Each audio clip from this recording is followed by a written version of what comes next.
गौतम बुद्ध के हजारों शिष्य थे।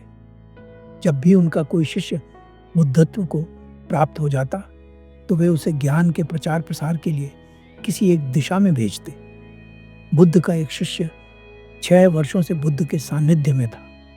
एक दिन वह बुद्ध के पास आकर कहने लगा, हे बुद्ध, मुझे आपके पास 6 वर्षों से भी अधिक समय हो गया है।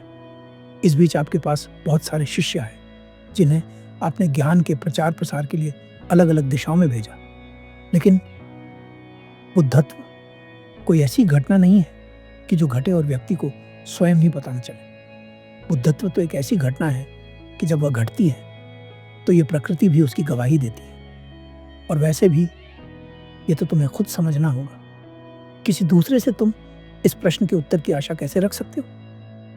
वह शिष्य कहता है, तथागत, इन 6 सालों में आपने मुझे जो भी उपदेश दिया मुझे वह सब याद है। आप मुझसे कुछ भी पूछ सकते हैं, मैं आपके हर प्रश्न का उत्तर देने में सक्षम हूँ। कृपा कर मुझे एक बार अवसर दें, मैं किसी भी दिशा में जाकर लोगों की समस्याओं को हल कर सकता हूँ।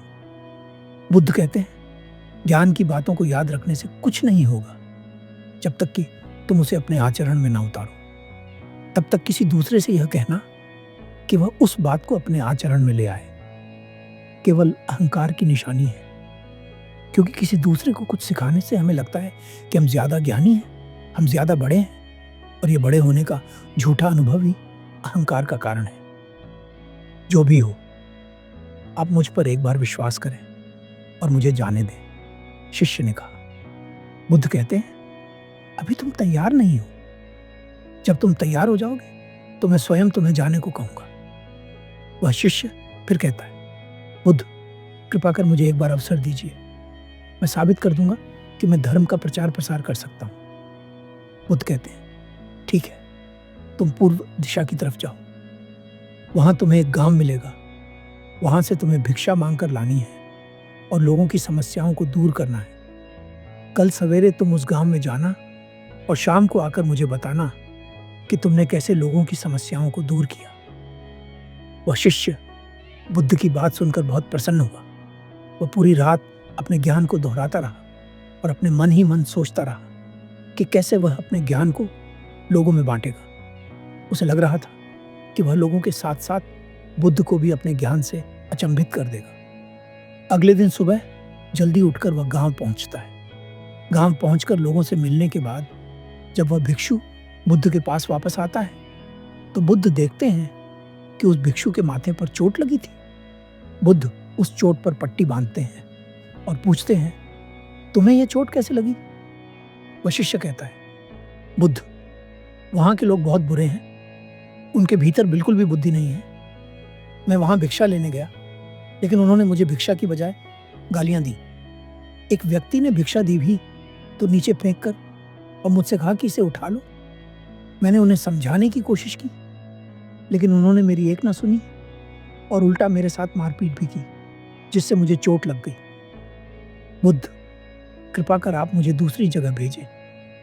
बुद्ध पूछते हैं, अगर वहां भी तुम्हें ऐसे ही लोग मिल गए तो तुम क्या करोगे? वह शिष्य कहता है, बुद्ध, ऐसे लोग अज्ञानी होते हैं, इन्हें ज्ञान नहीं दिया जा सकता। बुद्ध कहते हैं, वे लोग अज्ञानी नहीं बल्कि ज्ञानी ही हैं। उनके पास बहुत ज्ञान है, लेकिन वह ज्ञान उनके खुद का है। अब अगर तुम किसी दूसरे की धारणा या ज्ञान को चोट पहुंचाओगे तो बुद्ध, ऐसे लोगों को कैसे समझाया जाए? शिष्य पूछता है। बुद्ध उस शिष्य से कहते हैं, अभी तुम थक गए हो, अपनी कुटिया में जाकर आराम करो।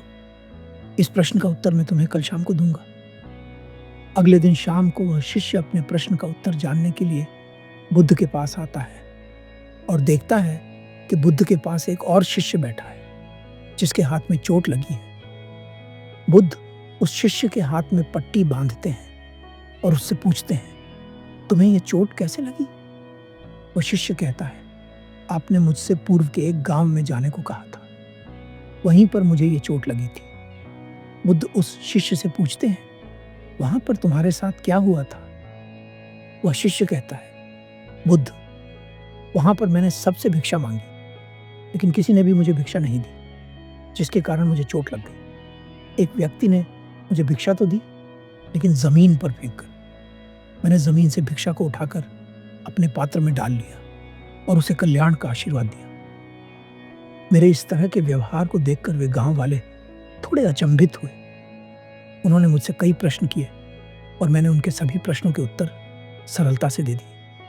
मेरे साधारण से व्यवहार से उन लोगों के मन में प्रश्न उठे, जिज्ञासा जगी।